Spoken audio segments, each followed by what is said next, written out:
یا اللہ یا اللہ یا اللہ۔ انسان تو انسان رہے، ان ہیروں کو ایسے تراشا کہ جانور بھی ان کی اطاعت کرنے لگ گئے، جانور بھی۔ نافع ابن عقبہ کا واقعہ پڑھ لیں، افریقہ کے جنگل میں پہنچے، ساتھیوں فتح کر لیا، ساتھیوں نے کہا یہ جگہ فوجی اعتبار سے بہت زبردست ہے، ہمیں یہاں فوجی چھاونی بنانی چاہیے۔ دیگر ساتھی اور مقامی ساتھی کہنے لگے مت بنانا مت بنانا، ادھر یہ جنگل ہے اور جنگل میں بڑے بڑے درندے ہیں، بڑے بڑے جانور ہیں، خونخوار جانور جو انسان کا خون پی جاتے ہیں، چیر پھاڑ جاتے ہیں۔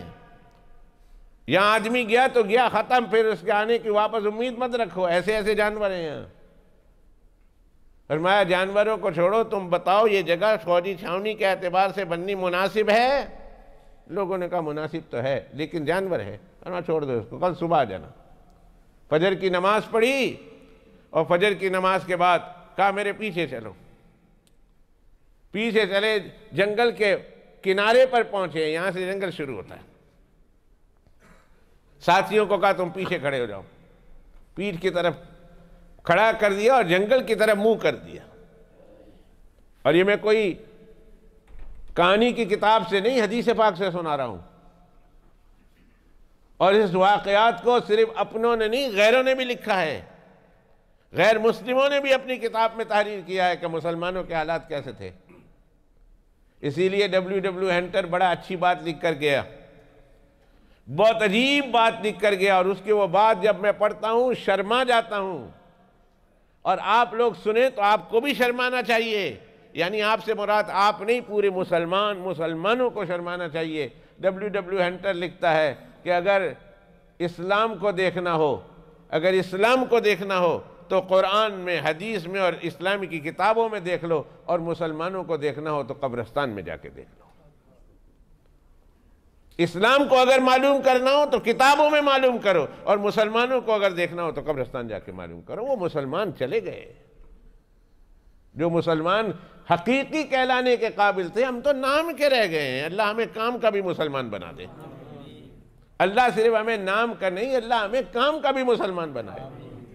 اللہ ہمارے اندر اسلام کی وہ حرارت ہے، اللہ سبحانہ و تعالیٰ اس حرارت کو دوبارہ پیدا کر دے، دوبارہ زندہ کر دے۔ کہا جانور کی طرف، جنگل کی طرف منہ کر لیا، اور کہا جنگل کے درندوں اور جنگل کے رہنے والوں سنو، ہمیں اس جگہ کی ضرورت ہے، ہم رسول اللہ صلی اللہ علیہ وسلم کے غلام ہیں، ہمیں اس جگہ کو اسلام کی اشاعت کے لیے اور اسلام کی حفاظت کے لیے اس جنگل کے، اس علاقے کی ہم کو ضرورت ہے، اور ہم نے فیصلہ کر لیا ہے کہ ہم نے یہاں رہنا ہے، یہاں چھاونی بنانی ہے، اور یہ بھی ہم مانتے ہیں کہ یہ جگہ تمہارے آبا و اجداد سے تمہیں ملی ہوئی ہے، لیکن ہمیں ضرورت ہے، اور ہماری اپنی ذات کے لیے نہیں، رسول اللہ صلی اللہ علیہ وسلم کے دین کی حفاظت کے لیے اور اشاعت کے لیے، اللہ کے دین کی حفاظت کے لیے، اللہ کے دین کی اشاعت کے لیے، رسول اللہ کے دین کی حفاظت اور اشاعت کے لیے ہمیں اس چیز کی ضرورت ہے۔ دو چیز ہوتی ہے، ایک حفاظت ہوتی ہے، ایک اشاعت ہوتی ہے۔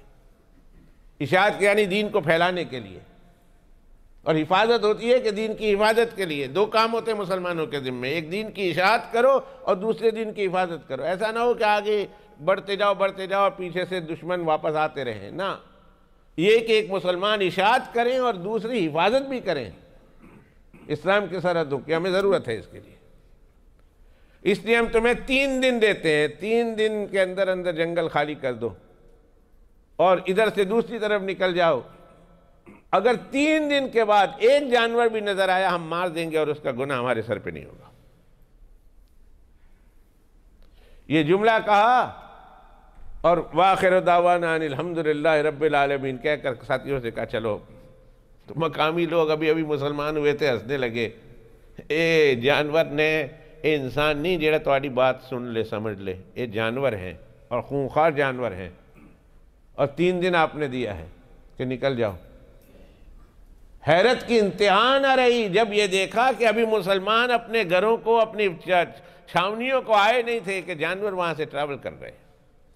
شیر نہیں اپنے کندھوں پر، اپنے پیٹھ پر اپنے بچوں کو بٹھائے ہوئے تیندوے اپنے بچوں کو بٹھائے ہوئے اور دوسرے جانور اپنے اپنے بچوں کو بٹھائے ہوئے اور اپنے اپنے چھوٹے چھوٹے بچوں کو اپنے منہ میں لیے ہوئے اور انڈے لیے ہوئے وہاں سے سفر کر رہے ہیں.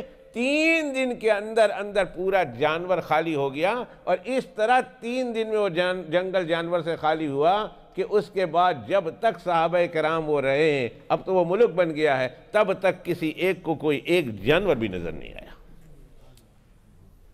جس کی بات انسان نہیں جانور سنتے ہوں، جانور